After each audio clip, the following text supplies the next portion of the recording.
बिस्मिल्लाहिर्रहमानिर्रहीम। अस्सलाम वालेकुम जी, मैं नजीमुल हसन बाजवा हूँ। आज 22 मार्च है, जुमे का दिन है और 11वीं सहरी है। वैसे तो नाज़रीन किराम हमें इंडिया से बहुत कुछ सीखने की ज़रूरत थी। जमहूरियत में वो हमसे बहुत आगे रहे हैं, लेकिन कितनी मज़े की बात है कि भारत हमसे सीख रहा है। जमहूरियत को कैसे चलाना है, ये भारत हमसे सीख रहा है। अब जब मैं ये वीडियो रिकॉर्ड कर रहा हूँ, तो कुछ देर पहले की बड़ी-बड़ी खबरें पूरी दुनिया में चली, वो ये हैं कि अरविंद केजरीवाल को गिरफ्तार कर लिया गया है। अरविंद केजरीवाल जो है ना वो वज़ीर आला हैं, यानी कि चीफ मिनिस्टर हैं दिल्ली के और उनको गिरफ्तार कर लिया गया। वहाँ पर भी रात को कोर्ट खुलने की बात हुई, वहाँ पर भी कोर्ट नहीं खुली है और वहाँ पर भी अरविंद केजरीवाल की जमात ये कहती है क्योंकि हमारे साथ पब्लिक सपोर्ट बहुत है, चूँकि पंजाब में भी ये आ गए, दिल्ली में भी इन्होंने बड़ा काम किया, लोगों के लिए बहुत ज़्यादा सहूलियात पैदा की। तो वो ये कह रहे हैं जी हमें मोदी की जमात जो है ना वो लेवल प्लेइंग फील्ड नहीं दे रही है। तो कुछ आके हम कुछ भारत से सीखते, कितनी मजे की बात है, कितना जबरदस्त और शानदार काम किया पाकिस्तान ने। मतलब कैसे झंडे गाड़े हैं कि हमारे हमसाए हमसे सीख रहे हैं। हमारी लेवल प्लेइंग ना देने की चीज हमारे हमसायों ने सीख ली है। The biggest largest democracy in the world is learning from us. देखें कितनी आज हमारा जो है ना वो सर फखर से बुलंद होना चाहिए। मतलब इसके ऊपर मैं दाद ही दे सकता हूं, चाहे नेगेटिव वे में दूं, और क्या किया जा सकता है। यानी कि जहां पर भी जो है ना वो लेवल प्लेइंग फील्ड ना देने की बात होगी, जहां पर भी मैंडेट चोरी करने की बात होगी, वहां पे पाकिस्तान का नाम सर-ए-फ़हरिस्त होगा और लोग कहेंगे कि देखिए पाकिस्तान की तरह इंडिया में होना ये शुरू हो चुका है। ये इसका सेहरा जो है वो ऑब्वियसली हमारे फैसला सादों को जाता है। अच्छा, 2-4 बड़ी खबरें हैं वो ज़रा सुन लीजिए। असल चीज़ ये है कि जनाब मरियम नवाज़ साहिबा के साथ रियल वाला मोए-मोए हो गया है। मरियम नवाज़ साहिबा के साथ गेम ये हुई है कि मरियम नवाज़ साहिबा के खिलाफ पहली बगावत अपनी ही जमात से हो चुकी है। वो जो हमें कैमरों के सामने जो है ना वो टिकटॉक की वीडियोस बनाती नजर आती हैं, वो जो सेटअप करके जो है ना वो दौरे करती नजर आती हैं, उनकी अपनी जमात उन और ऐसा नहीं है कि छोटी बगावत, एक बड़ी बगावत हो रही है।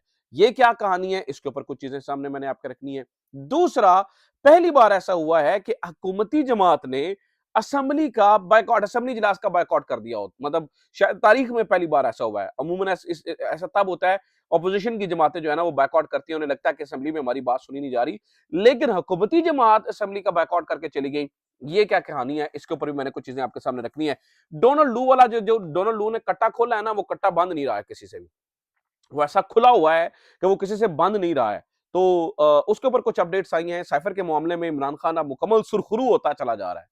यानी कि ऐसी कहानी खुली है कि अब वो कहीं पे रुकने पे भी नहीं आ रही है। इसके ऊपर भी कुछ चीजें हैं। और आखिरी चीज जो और मोस्ट इंपॉर्टेंट चीज जो मैंने आपके सामने रखनी है, इमरान खान कब जेल से बाहर आ रहा है, इमरान खान ने बजाते खुद बताया है। क्योंकि बहुत सारे लोग ये कह रहे थे कि इमरान खान रमजान के अंदर ही जेल से बाहर आ जाएंगे। ऑब्वियसली इट्स ऑप्टिमिस्टिक अप्रोच, बड़ी पॉजिटिव अप्रोच है। लेकिन इमरान खान ने जो है ना वो बजाते खुद बताया है कि ये गवर्नमेंट कब जा रही है, कितने महीनों में जा रही है। इमरान खान बजाते खुद कब बाहर आ रहे हैं और गवर्नमेंट तहरीक इंसाफ को कब मिलने जा रही है, इसकी पूरी टाइमलाइन भी इमरान खान ने बता दिया। सो खबरें काफी सारी हैं। कोशिश करूंगा कम वक्त में ज्यादा से ज्यादा चीजें आपके सामने रख सकूं। आगे बढ़ने से पहले दरखास्त यह है कि चैनल को सब्सक्राइब जरूर कर लीजिए। फेसबुक पे देख रहे हैं तो फेसबुक पे हमें फॉलो जरूर कर लीजिए। अच्छा जनाब, पहले जरा पंजाब असेंबली की कहानी मैं आपको सुना देता हूँ, उसके बाद फिर ये जो मुलाकात जो हुई और जिसका रौला पड़ा हुआ है, आर्मी चीफ और गंडापुर वाली मुलाकात, उसके बाद क्या क्या हुआ है उसकी चीजें बाद में आपके सामने रखता हूँ। अच्छा जनाब, मरियम नवाज साहब, जरा ये पंजाब की जरा कहानी सुनिए। सबसे पहली बात तो ये है, जरा मरियम नवाज साहबा के खिलाफ बगावत की भी कहानी से पहले मैं आपको सुनाऊं। सबसे पहला मामला ये है कि पंजाब की अंदर जब मरियम नवाज साहबा अपना हल्फ लेने आई, तो साथ में वो अपने अब्बा जी की तस्वीर बहुत बड़ी लेकर आई। गो कि ये भी कहानी है पीछे। अब्बू जी की तस्वीर ले आई, ठीक है, कोई एतराज नहीं है। फिर एक दिन अपनी मरहूमा वालिदा मोहतरमा की तस्वीर भी ले आई, कोई एतराज नहीं है। हमने ये देखा कि बड़ी बड़ी तस्वीरें नवाज शरीफ की पूरी जमात ले आई, कोई एतराज नहीं है। कल ये हुआ कि असम्बली इजलास के दौरान इमरान खान की तस्वीरें तहरीक इंसाफ के लोग ले आए। अब इतनी मिर्चें लगी हुई हैं, इतनी आग लगी हुई है, इमरान खान के से इतना डर लगता है कि उसकी तस्वीर भी बर्दाश्त नहीं है। रौला पड़ गया। पहले जी स्पीकर साहब ने रौला डाल दिया, बाद में पूरी जमात ने रौला डाल दिया और पहली बार ऐसा हुआ कि हुकूमती जमात बायकॉट करके असेंबली का इजलास का बाहर चली गई। You know, so this is happening right now कि गवर्नमेंट की जमात बायकॉट करती है और चली जाती है। इमरान खान का डर है, चलें कोई बात नहीं है, समझ में आती है। दूसरा जनाब, मरियम नवाज के खिलाफ अंदर से एक लावा पकता चला जा रहा है, क्योंकि पार्टी के अंदर लोगों को लगता है कि मरियम नवाज साहबा टिकटॉक पे मसरूफ हैं, अपनी वीडियोस बनाने में मसरूफ हैं, इस एंगल से कैमरा की फुटेज ले लो, इस कैमरे से ले लो, ये है। और उन्होंने क्या किया है, सिर्फ अपने इर्द-गिर्द की वो खवातीन जो उन्हें चुग के रखती हैं, सिर्फ उनको इन्होंने मुख्तलिफ पोज़ीशंस दी हैं और जो लोग अच्छे कैलिबर के लोग थे, उनको आगे ले इन्होंने कहा ना जी नए चेहरे लेकर आए हैं और ये और वो भी पुराने फरसुदा निज़ाम के नए चेहरे यानी कि उनके बाप-दादाओं के वही उसी खानदानों के पोते और उसी खानदानों के बेटे सामने लेकर आए, यानी कि कोई तब्दीली नहीं आई।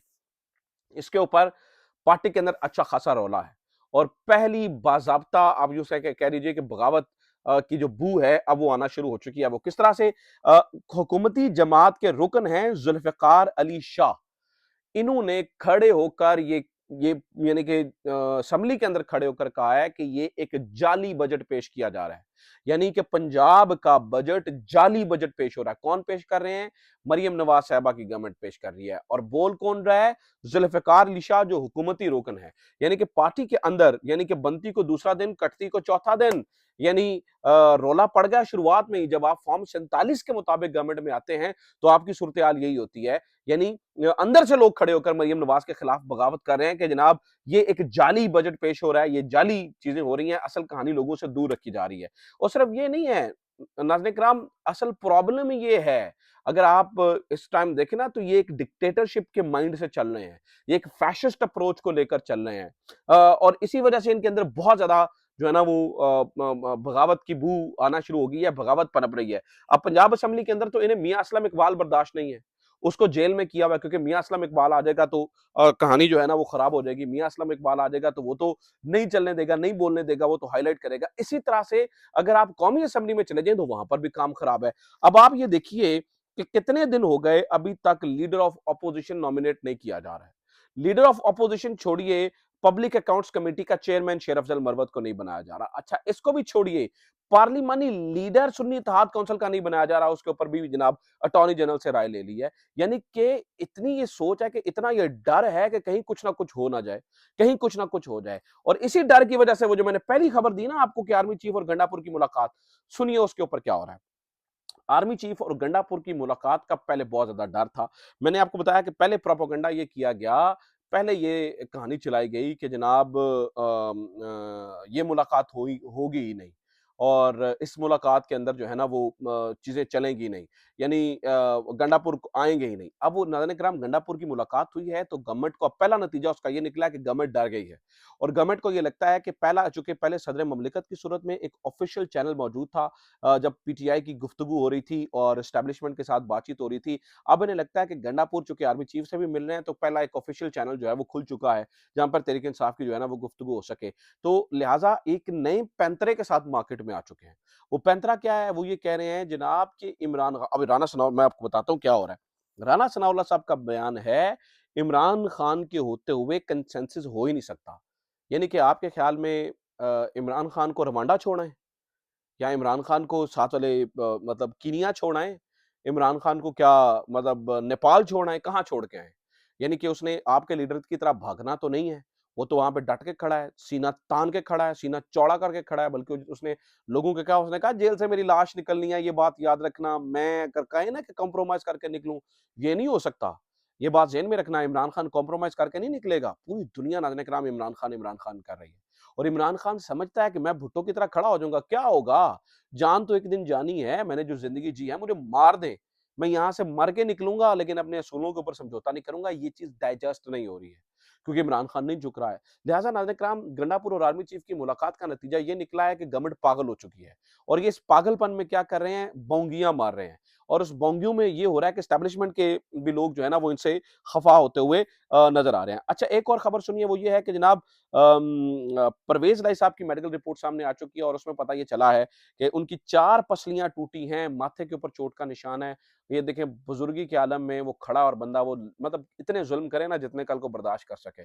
इतना तो जुल्म नहीं करना चाहिए ना कि फिर आपसे बर्दाश्त ना हो सके। वैसे मैं तो कभी भी ये कहता हूँ कि हमें उसमें नहीं जाना चाहिए इंतकाम में, लेकिन ये इतनी तो चीजें करें जितनी इनको अंदाजा हो कि यार ये हो सकता है। अच्छा फिर जनाब ये सोचें कि डोनाल्ड लू वाला जो कट्टा है वो ही नहीं बंद हो रहा। शर्जील अमीन शर्जील नाम जो शर्जील मेमन साहब हैं, उन्होंने बयान दिया है जी इमरान खान ने साइफर का ड्रामा रचाया था।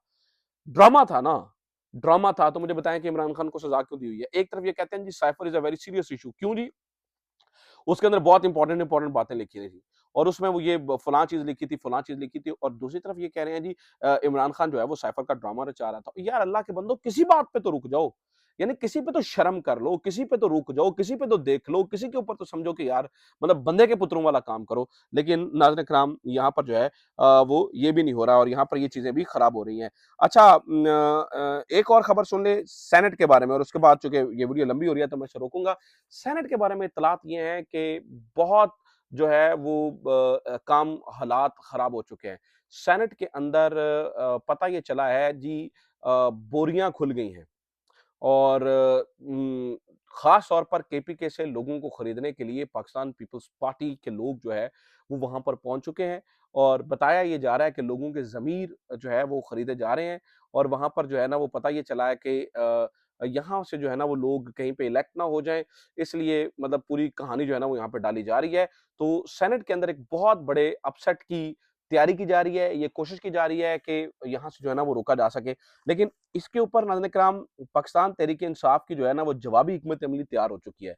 हमारे पास जो मालूमात पहुँची हैं, वो ये हैं कि अली अमीन गंडापुर इसके ऊपर बहुत सख्ती से काम कर रहे हैं। एक-एक मेंबर का ख़्याल रखा जा रहा है और अली अमीन गंडापुर साहब जो हैं वो इस सूरत-ए-हाल में हैं कि वो ये समझते हैं कि अगर हमारे लोगों को खरीदा गया तो जो पार्टी की खिलाफ वर्जी करेगा उसको उठाकर दूध में से जैसे मक्खी उठा के बाहर फेंकते हैं ना, ऐसे फेंक देंगे। और दूसरी बात ये है कि नाज़रीन इकराम ये लोग मारें खाकर आए हैं, ये लोग जो है ना वो डंडे खाकर आए हैं, ये लोग फैमिलीज़ का नुकसान करवा कर आए हैं, ये लोग जो है ना वो सब कुछ उजाड़ कर आए हैं, तो लगता नहीं है कि ये लोग जो हैं वो बिकने वाले हैं। लेकिन एक चीज़ जो है वो यहाँ पे चल ही रही है। और आखिरी खबर चूँकि खबरें काफ़ी सारी थी, मेरा दिल था मैं आपको दूँ। आखिरी खबर सुन लीजिए, इस्लामाबाद हाई कोर्ट एक डिप्टी के सामने जो है ना वो बस हो गई हुई है, सुपरिटेंडेंट के सामने एक बस हो गई हुई है। वो पुरानी मुझे पंजाबी फ़िल्में याद आ गई हैं सुल्तान राय की जहाँ पर सबसे बड़ा अफ़सर जो है ना वो शायद डिप्टी होता था और कहता था, "ओ मार ओए डिप्टी!" ठीक है? तो हमें पता लगता था कि पुलिस का हेड डिप्टी होता है। और वो मुझे एक और याद आ गई चीज़ वो ना किसी ज़माने पटवारी की बड़ी पावर होती थी। कुदरतुल्लाह शहाब अपनी किताब शामनामा में लिखते हैं कि मैंने एक खातून की मदद की, तब वो डीसी झांग थे। तो कहते हैं कि मुझे खातून ने दुआ दी जा अल्लाह पुत्र तेनू पटवारी बनाए। अब पटवारी आपको पता है एक बड़ा छोटे से लेवल का बंदा होता है और वो डिप्टी कमिश्नर था। तो हिसाब यही हो गया कि इस्लामाबाद के मामलात ये हैं कि लोग जो है ना वो दुआ कर रहे हैं कि काश हम जो है ना वो सुपरिटेंडेंट अडयाला जेल हों। ये कितने पैसे बनाते हैं, ये कितना माल बनाते हैं, ये फिर किसी दिन आपको स्टोरी सुनाऊँगा। वीडियो लंबी हो रही है। फिर इंशाल्लाह होगी गुफ्तगू। अपना ख्याल रखिए। खुदा हाफ़िज़। पाकिस्तान ज़िंदाबाद।